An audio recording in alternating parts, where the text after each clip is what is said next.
Pride and Prejudice by Jane Austen. Chapter 1. It is a truth universally acknowledged that a single man in possession of a good fortune must be in want of a wife.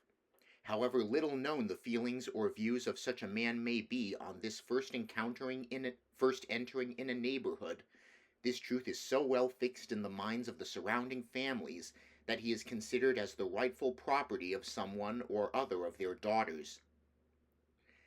"My dear Mr. Bennet," said his lady to him one day, "have you heard that Netherfield Park is let at last?" Mr. Bennet replied that he had not. "But it is," returned she, "for Mrs. Long has just been here, and she told me all about it." Mr. Bennet made no answer. "Do you not want to know who has taken it?" cried his wife, impatiently. "You want to tell me, and I have no objection to hearing it." This was invitation enough.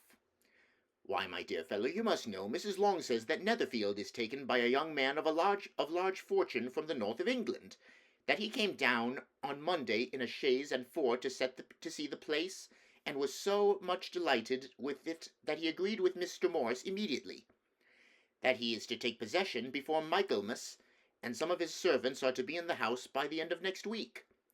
"What is his name?" "Bingley." "Is he married or single?"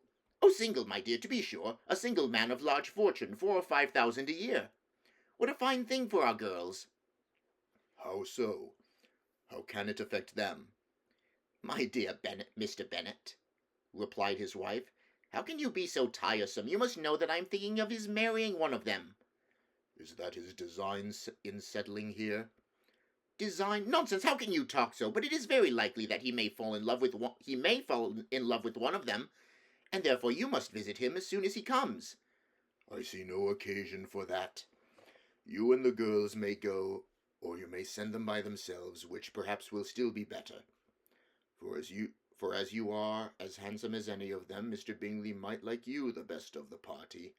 "My dear, you flatter me. I certainly have had my share of beauty, but I do not pretend to be anything extraordinary now. When a woman has 5 grown-up daughters, she ought to give over thinking of her own beauty." "In such cases a woman has not often much beauty to think of." "But, my dear, you must indeed go and see Mr. Bingley when he comes into the neighborhood." "It is more than I engage for, I assure you." "But consider your daughters. Only think what an establishment it would be for one of them. Sir William and Lady Lucas are determined to go, merely on that account, for in general, you know, they visit no newcomers. Indeed, you must go, for it will be impossible for us to visit him if you do not." "You are over-scrupulous, surely. I dare say Mr. Bingley will be very glad to see you, and I will send a few lines by you to assure him of my hearty consent to his marrying whichever he chooses of the girls, though I must throw in a good word for my little Lizzie." "I desire you will do no such thing. Lizzie is not a bit better than the others, and I am sure she is not half so handsome as Jane, nor half so good-humoured as Lydia. But you are always giving her the preference." "They have none of them much to recommend them," replied he. "They are all silly and ignorant like other girls, and Lizzie has something more of quickness than her sisters." "Mr. Bennet, how can you abuse your own children in such a way? You take delight in vexing me. You have no compassion on my poor nerves." "You mistake me, my dear. I have a high respect for your nerves.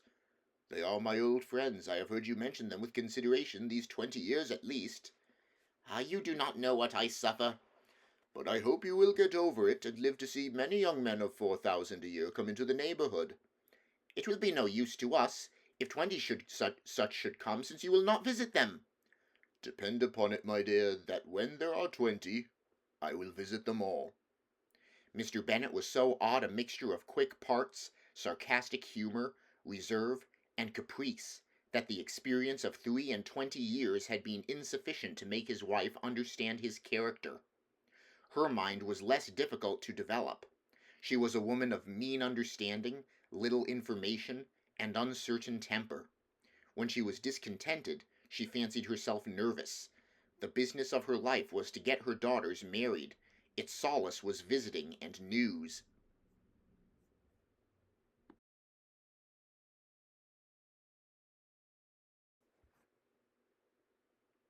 Chapter 2. Mr. Bennet was among the earliest of those who waited on Mr. Bingley. He had always intended to visit him, though to the last always assuring his wife that he should not go. Until the evening after the visit was paid, she had no knowledge of it. It was then disclosed in the following manner. Observing his second daughter employed in trimming a hat, he suddenly addressed her with, "I hope Mr. Bingley will like it, Lizzie."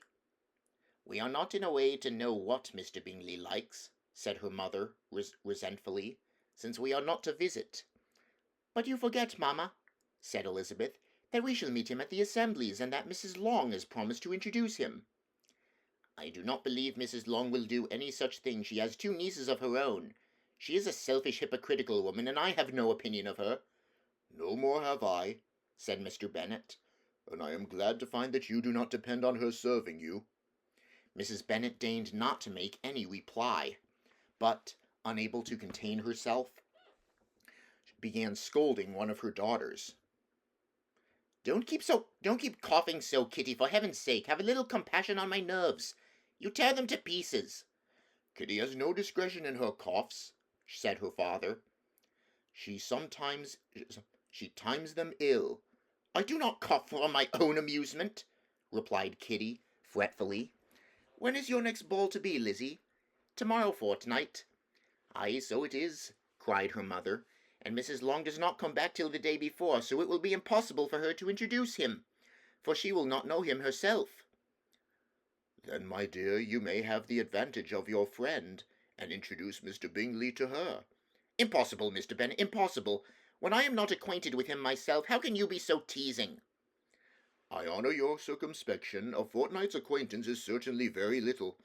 One cannot know what a man really is by the end of a fortnight, but if we do not venture, somebody else will, and after all, Mrs. Long and her nieces must stand to their chance.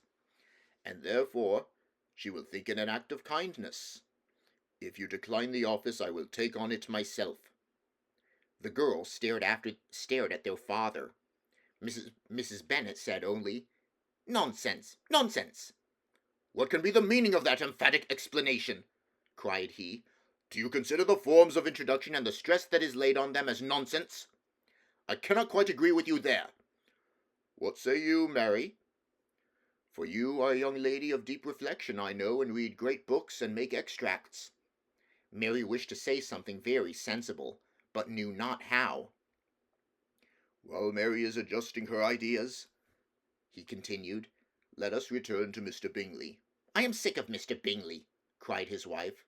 "I am sorry to hear that, but why did you not tell me so before? If I had known as much this morning, I certainly would not have called on him. It is very unlucky, but as I have actually paid the visit, we cannot escape the acquaintance now." The astonishment of the ladies was just what he wished, that of Mrs. Bennet perhaps surpassing the rest, though when the first tumult of joy was over, she began to declare that it was what she had expected all the while. "How good it was in you, my dear Mr. Bennet, but I knew I should persuade you at last. I was sure you loved your girls too well to neglect such an acquaintance. Well, how pleased I am! And it is such a good joke, too, that you should have gone this morning and never said a word about it till now." "Now, Kitty, you may cough as much as you choose," said Mr. Bennet, and, as he spoke, he left the room, fatigued with the raptures of his wife. "What an excellent father you have, girls," said she, when the door was shut. "I do not know how you will ever make him amends for his kindness, or me either, for that matter. At our time of life it is not so pleasant, I can tell you, to be making new acquaintances every day, but for your sakes we would do anything. Lydia, my love, though you are the youngest, I dare say Mr. Bingley will dance with you at the next ball." "Oh," said Lydia, stoutly, "I am not afraid, for though I am the youngest, I'm the tallest." The rest of the evening was spent in conjecturing how soon he would return Mr. Bennet's visit, and determining when they should ask him to dinner.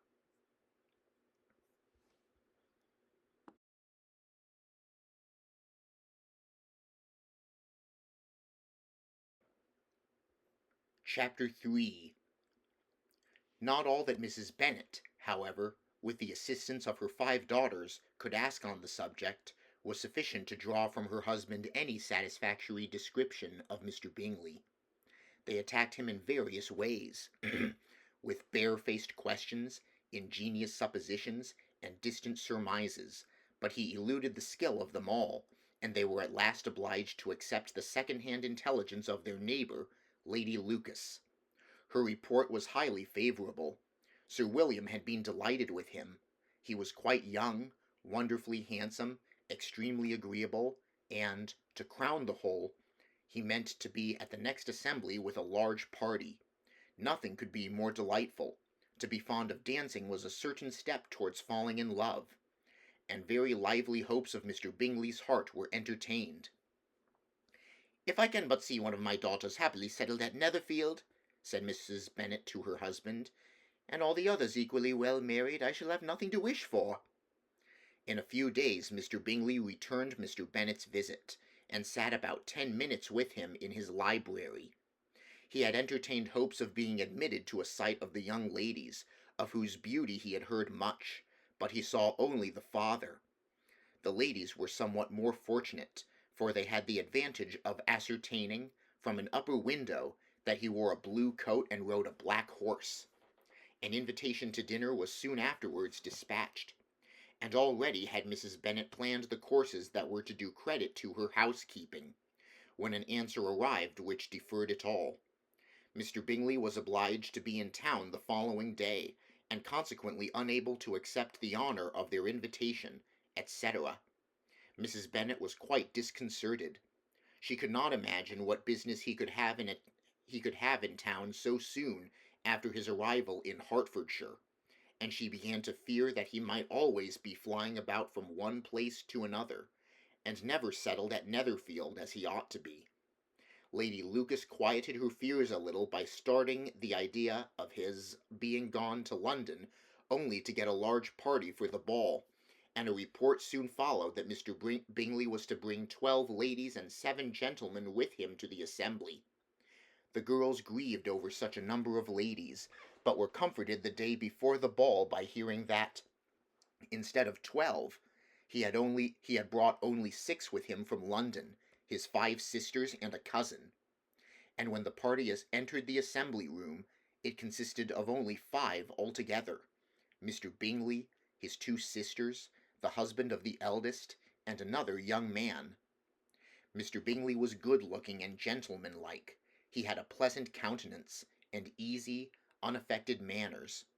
His sisters were fine women, with an air of decided fashion.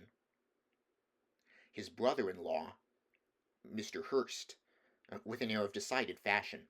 His brother-in-law, Mr. Hurst, merely looked the gentleman, but his friend Mr. Darcy soon drew the attention of the room by his fine, tall person, handsome features, noble mien, and the report, which was in general circulation within 5 minutes after his entrance, of his having 10,000 a year. The gentleman pronounced him to be a fine figure of a man. The ladies declared he was much handsomer than Mr. Bingley, and he was looked at with great admiration for about half the evening, till his manners gave a disgust which turned the tide of his popularity, for he was discovered to be proud, to be above his company, and above being pleased, and not all his large estate in Derbyshire could save him from having a most forbidding, disagreeable countenance, and being unworthy to be compared with his friend. Mr. Bingley had soon made himself acquainted with all the principal people in the room. He was lively and unreserved, danced every dance, was angry that the ball closed so early, and talked of giving one himself at Netherfield. Such amiable qualities must speak for themselves.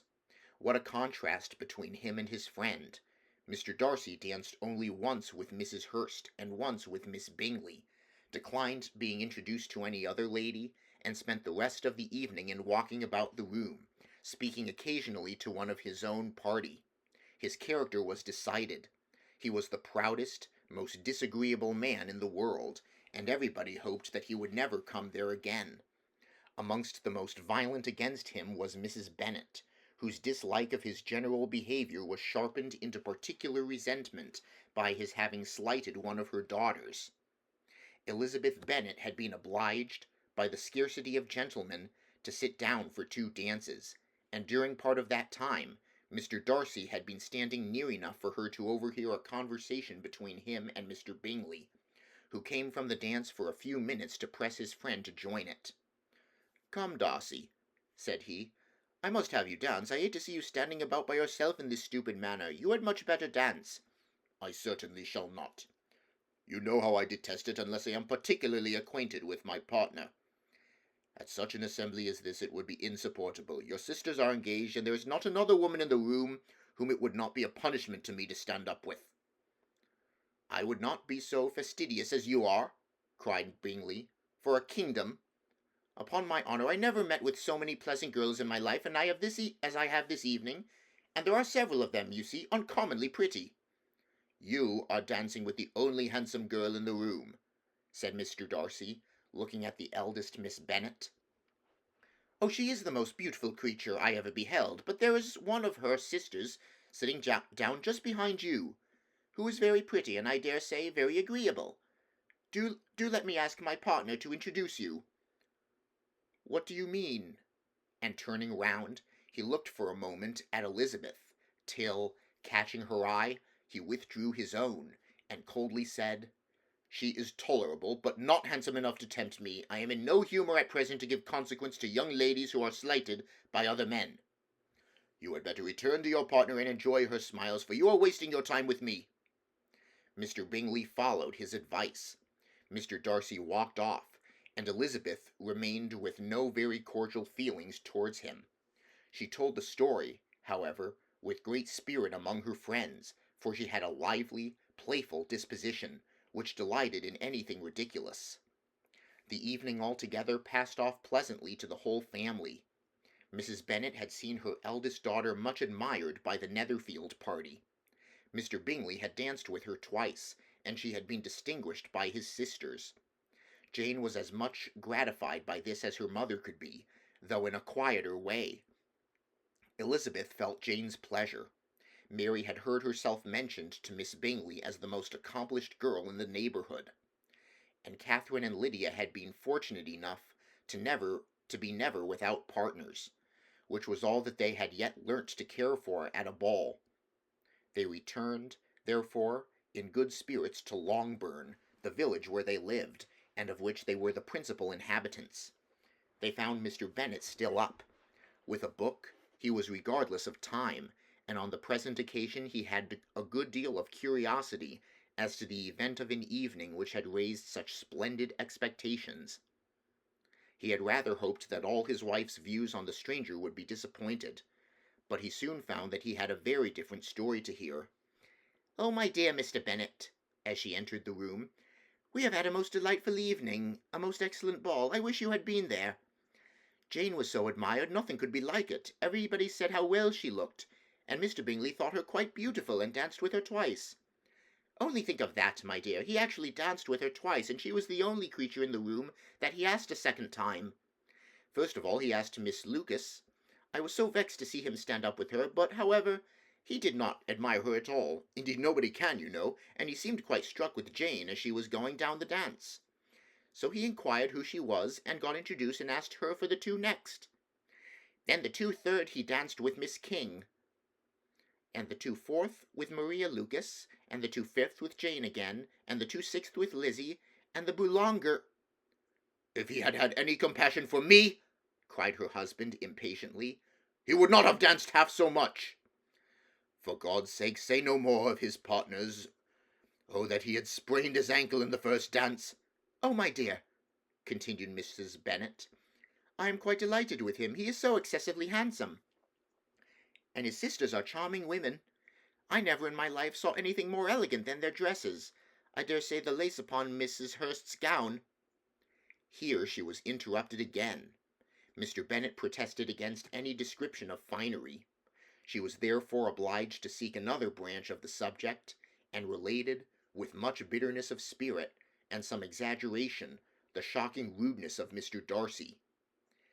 "But I can assure you," she added, "that Lizzie does not lose much by not suiting his fancy, for he is a most disagreeable, horrid man, not at all worth pleasing, so high and so conceited that there was no enduring him. He walked here and he walked there, fancying himself so very great. Not handsome enough to dance with. I wish you had been there, my dear, to have given him one of your set-downs. I quite detest the man.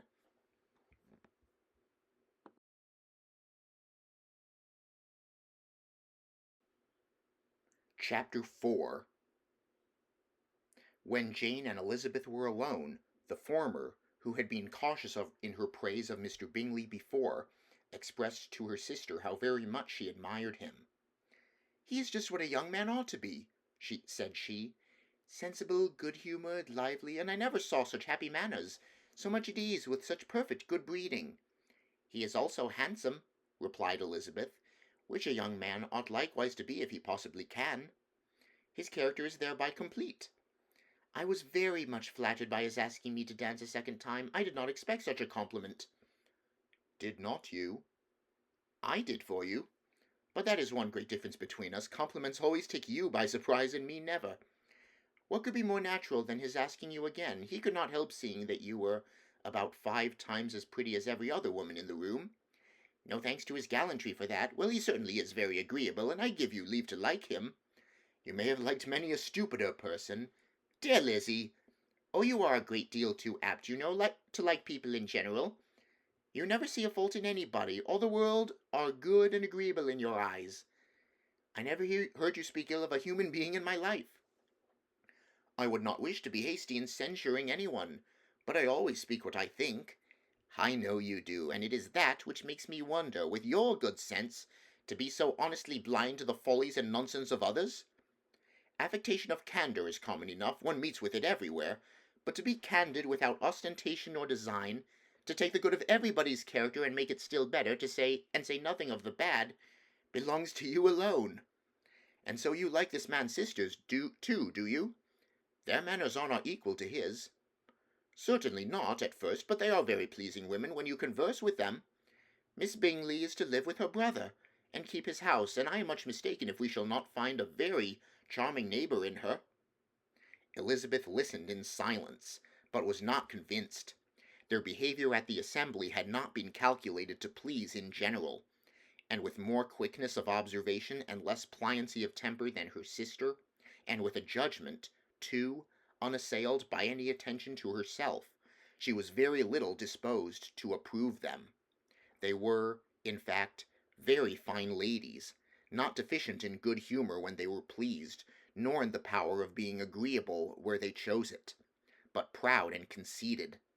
They were rather handsome, had been educated in one of the first private seminaries in town, had a fortune of £20,000, and were in the habit of spending more than they ought, and of associating with people of rank, and were, therefore, in every respect entitled to think well of themselves and meanly of others. They were of a respectable family in the north of England, a circumstance more deeply impressed on their memories than that of their brother's fortune, and their own had been acquired by trade. Mr. Bingley inherited property to the amount of nearly £100,000 from his father, who had intended to purchase an estate, but did not live to do it. Mr. Bingley intended it likewise, and sometimes made choice of his county, but, as he was now provided with a good house and the liberty of a manor, it was doubtful to many of those who best knew the easiness of his temper, whether he might not spend the remainder of his days at Netherfield, and leave the next generation to purchase. His sisters were very anxious for his having an estate of their own, but though he was now established only as a tenant, Miss Bingley was by no means unwilling to preside at his table. Nor was Mrs. Hurst, who had married a man of more fashion than fortune, less disposed to consider his house as her home when it suited her. Mr. Bingley had not been of age 2 years when he was tempted, by accidental recommendation, to look at Netherfield House. He did look at it, and into it, for half an hour. He was pleased with the situation and the principal rooms, satisfied with what the owner said in its praise, and took it immediately. Between him and Darcy there was a very steady friendship, in spite of a great opposition of character. Bingley was endeared to Darcy by the easiness, openness, and ductility of his temper, though no disposition could offer a greater contrast to his own, and though with his own he never appeared dissatisfied. On the strength of Darcy's regard, Bingley had the firmest reliance, and of his judgment the highest opinion. In understanding, Darcy was the superior. Bingley was by no means deficient, but Darcy was clever. He was at the same time haughty, reserved, and fastidious, and his manners, though well bred, were not inviting.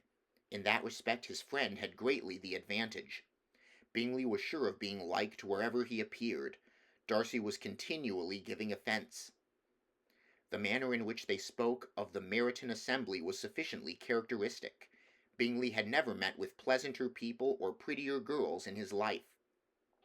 Everybody had been most kind and attentive to him. There had been no formality, no stiffness. He had soon felt acquainted with all the room, and as to Miss Bennet, he could not conceive an angel more beautiful.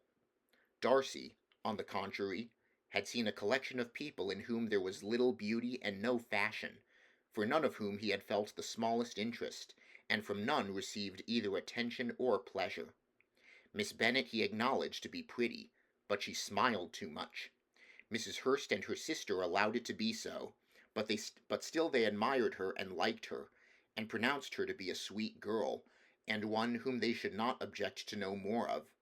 Miss Bennet was therefore established as a sweet girl, and their brother felt authorized by such commendation to think of her as he chose.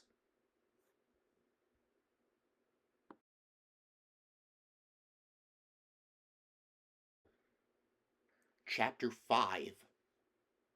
Within a short walk of Longbourn lived a family with whom the Bennets were particularly intimate. Sir William Lucas had been formerly in trade in Meryton, where he had made a tolerable fortune, and risen to the honour of knighthood by an address to the king during his mayoralty. The distinction had, perhaps, been felt too strongly. It had given him a disgust to his business and to his residence in a small market town, and, quitting them both, he had removed with his family to a house about a mile from Meryton, denominated from that period Lucas Lodge, where he could think with pleasure of his own importance, and, unshackled by business, occupy himself solely in being civil to all the world. For, though elated by his rank, it did not render him supercilious.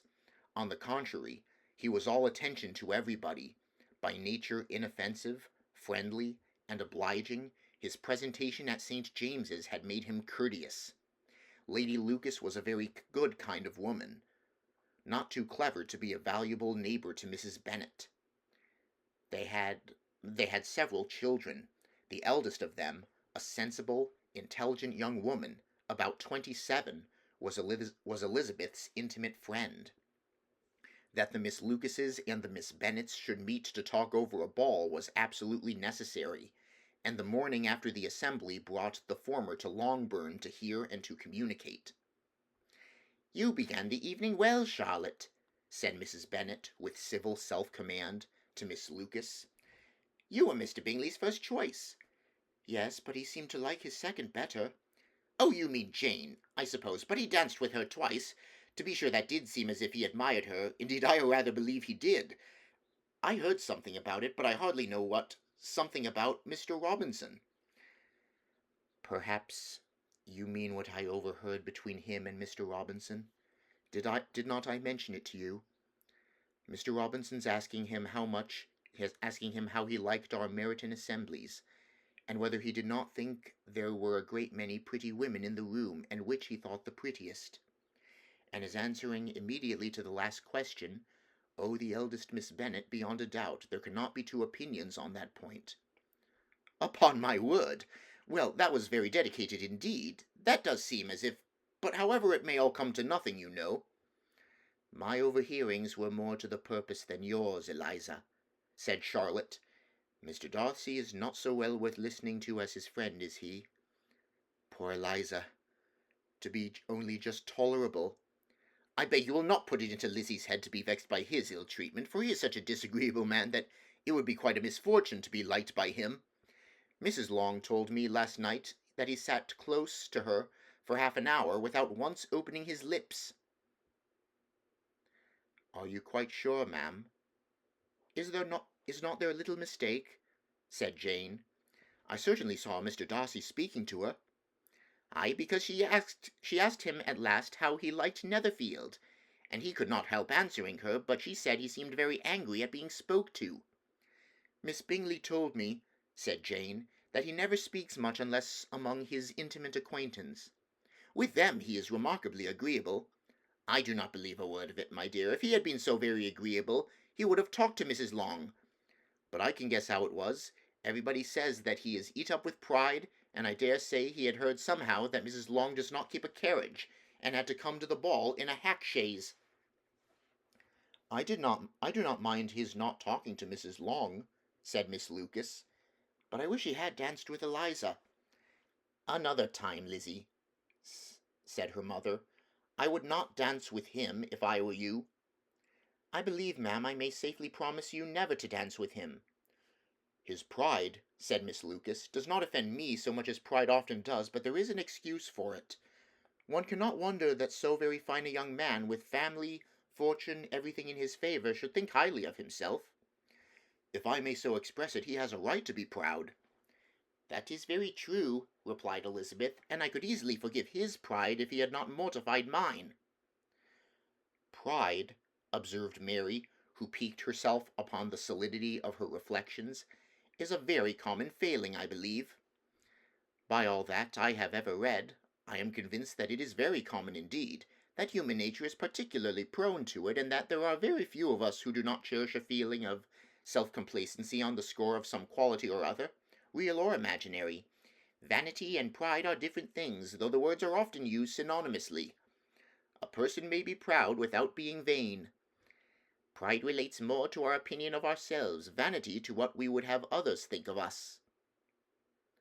If I were as rich as Mr. Darcy, cried a young Lucas, who came with his sisters, I should not care how proud I was. I would keep a pack of foxhounds and drink a bottle of wine every day. Then you would drink a great deal more than you ought, said Mrs. Bennet, and if I were to see you at it, I should take away your bottle directly. The boy protested that she should not. She continued to declare that she would, and the argument ended only with the visit.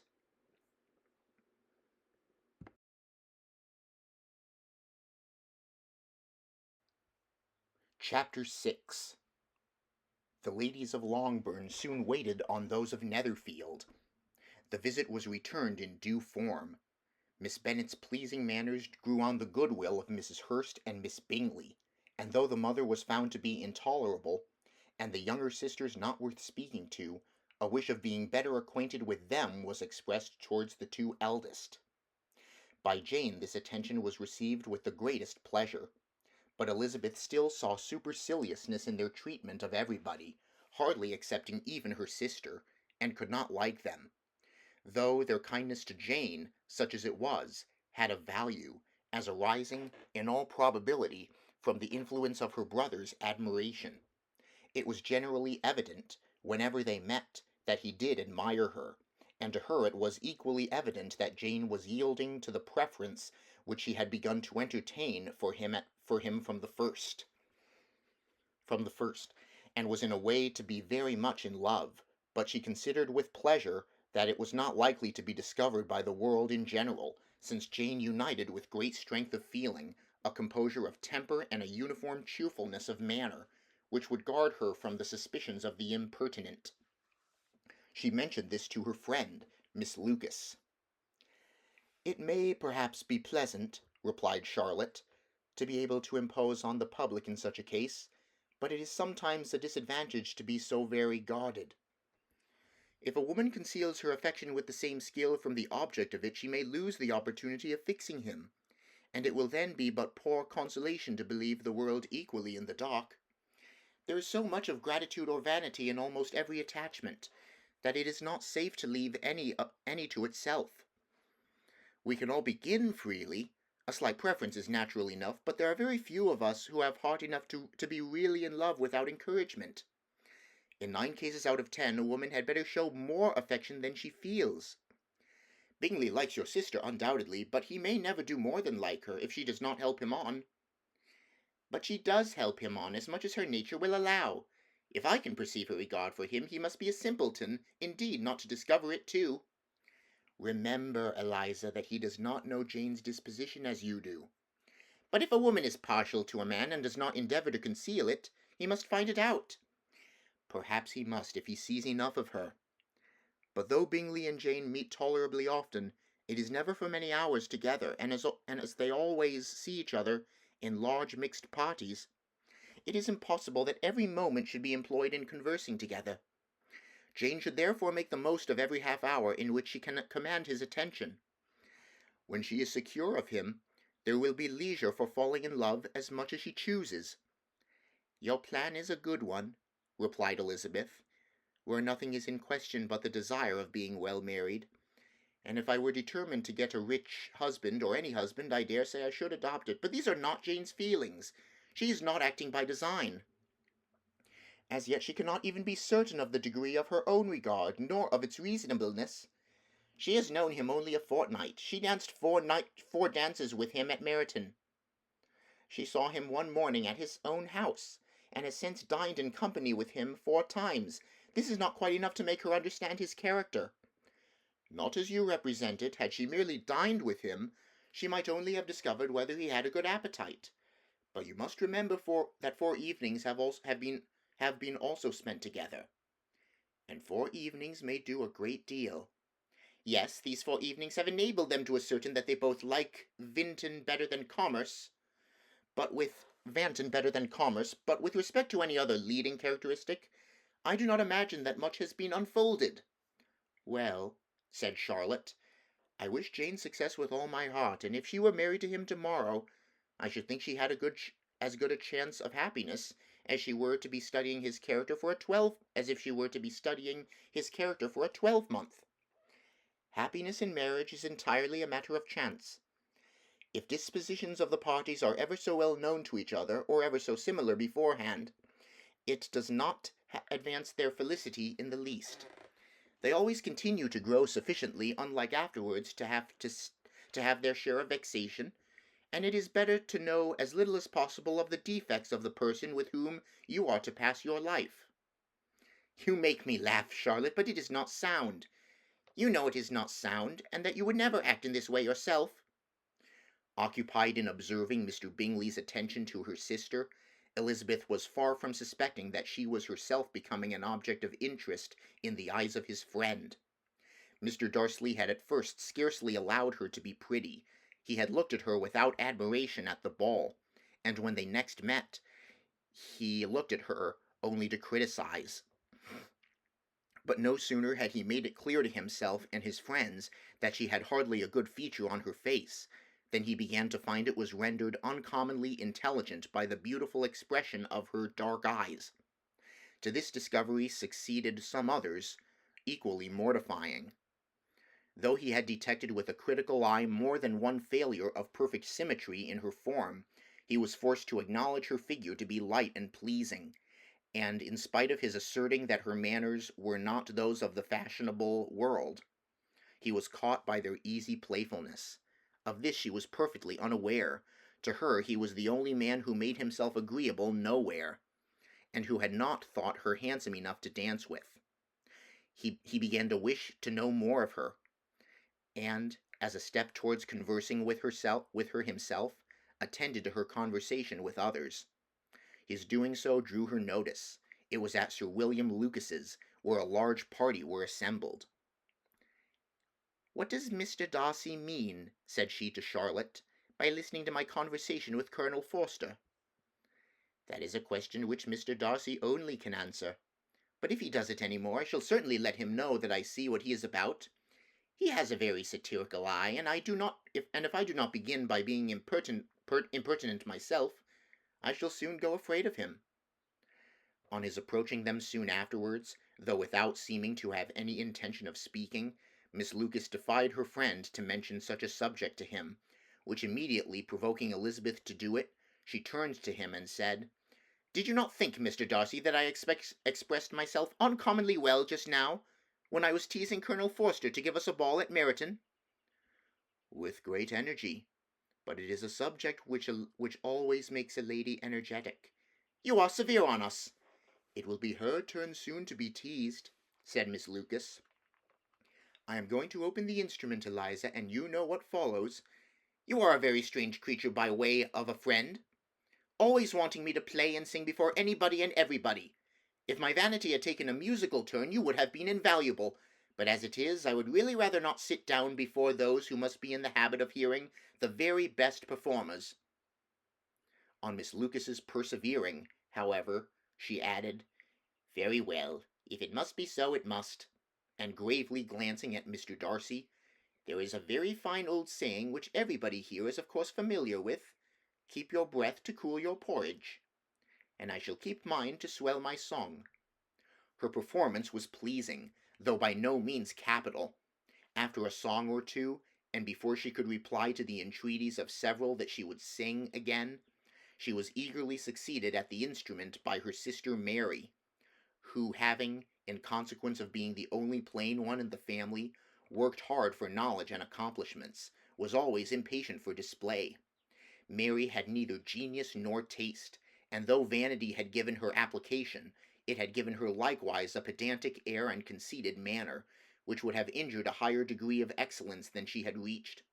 Elizabeth, easy and unaffected, had been listened to with much more pleasure, though not playing half so well, and Mary, at the end of a long concerto, was glad to purchase praise and gratitude by Scotch and Irish airs, at the request of her younger sisters, who with some of the Lucases, and 2 or 3 officers, joined eagerly in dancing at one end of the room.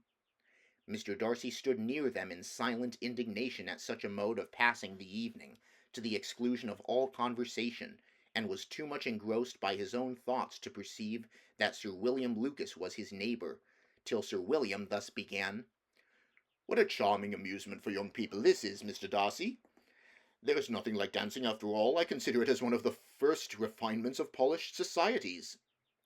Certainly, sir, and it has the advantage also of being in vogue amongst the less polished societies of the world. Every savage can dance. Sir William only smiled. Your friend performs delightfully, he continued, after a pause, on seeing Bingley join the group, and I doubt not that you are an adept in the science yourself, Mr. Darcy. You saw me dance at Meryton, I believe, sir. Yes, indeed, and received no inconsiderable pleasure from the sight. Do you often dance at St. James's? Never, sir. Do you not think it would be a proper compliment to the place? It is a compliment which I never pay to any place if I can avoid it. You have a house in town, I conclude? Mr. Darcy bowed. I had once some thoughts of fixing in town myself, for I am fond of superior society, but I did not feel quite certain that the air of London would agree with Lady Lucas. He paused in hopes of an answer, but his companion was not disposed to make any, and Elizabeth at that instant, moving towards them, he was struck with the notion of doing a very gallant thing, and called out to her, My dear Miss Eliza, why are you not dancing? Mr. Darcy, you must allow me to present this young lady to you as a very desirable partner. You cannot refuse to dance, I am sure, when so much beauty is before you. And, taking her hand, he would have given it to Mr. Darcy, who, though extremely surprised, was not unwilling to receive it, when she instantly drew back, and said with some discomposure to Sir William, Indeed, sir, I have not the least intention of dancing. I entreat you not to suppose that I move this way in order to beg for a partner. Mr. Darcy, with grave propriety, requested to be allowed the honour of her hand, but in vain.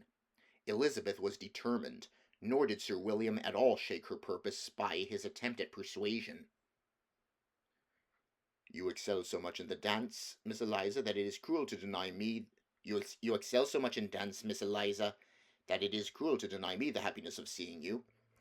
And though this gentleman dislikes the amusement in general, he can have no objection, I am sure, to oblige us for 1/2 hour. Mr. Darcy is all politeness, said Elizabeth, smiling. He is indeed, but considering the inducement, my dear Eliza, we cannot wonder at his complaisance, for who would object to such a partner? Elizabeth looked archly, and turned away.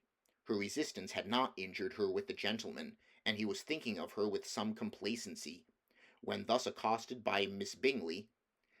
I can guess the subject of your reverie. I should imagine not. You are considering how insupportable it would be to pass many evenings in this manner, in such society. And indeed I am quite of your opinion. I was never more annoyed. The insipidity, and yet the noise, the nothingness, and yet the self-importance of all these people. What I would give to hear your strictures on them. Your conjecture is totally wrong, I assure you. My mind was more agreeably engaged. I have been meditating on the very great pleasure which a pair of fine eyes in the face of a pretty woman can bestow. Miss Bingley immediately fixed her eyes on his face, and desired he would tell her what lady had the credit of inspiring such reflections. Mr. Darcy replied, with great intrepidity, Miss Elizabeth Bennet. Miss Elizabeth Bennet! Repeated Miss Bingley. I am all astonishment. How long has she been such a favourite? And pray when am I to wish you joy? That is exactly the question which I expected you to ask. A lady's imagination is very rapid. It jumps from admiration to love, from love to matrimony in a moment. I knew you would be wishing me joy. Nay, if you are so serious about it, I shall consider the matter as absolutely settled. You will have a charming mother-in-law, indeed, and of course she will be always at Pemberley with you. He listened to her with perfect indifference, while she chose to entertain herself in this manner, and as his composure convinced her that all was safe, her wit flowed along.